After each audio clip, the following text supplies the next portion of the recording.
I'd like to dedicate this poem to my team representing the Boston Cantab Lounge. We're all here as individuals, but a lot of us are here because of the dedication and coaching and sacrifices of our teams. So this is for Rick McIntyre, Caroline Harvey, Simone Beaubien, and Don Gabriel. It's called Alloy. I am standing in a steel mill in Indiana, the air thick with steam and sulfur, shirt sweat stuck to my back, staring transfixed at a 5-story waterfall of liquid metal. It smelled like lightning. The plant manager shouts, "Lot of that's World Trade Center. Salvaged a lot of good steel out of there." I shout back, asking how it will be used. He points to the smudged order sheet on his clipboard, Colt Manufacturing Company. "One of our best customers," he shouts.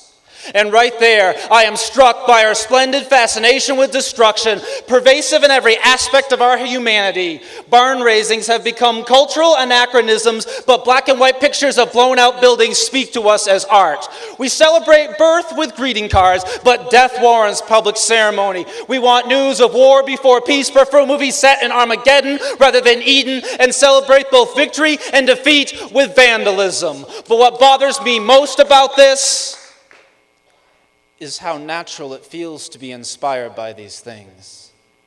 It feels like we've given in to entropy, resigned ourselves to a morality or a reality where it's always easier to kill than to conceive, crush than to create. It feels like we're scared of creation. It seems abstract, unattainable, the stuff of gods and colliding supernovas, not human hands.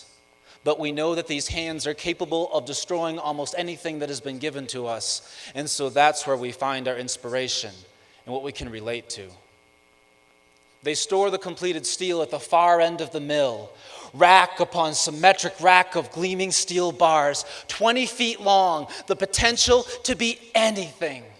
And I want this to be our identity, our feeble imitation of creation, our human hands barely grasping our Promethean gift well enough to just rearrange the atoms already given to us, but doing so to form something valuable and purposeful out of ruin and death. I want those innate monoliths to become monuments to not taking the easy way out. Proof that we are willing to expend energy to subvert chaos, evidence that something other than catastrophe and calamity can stir human emotion.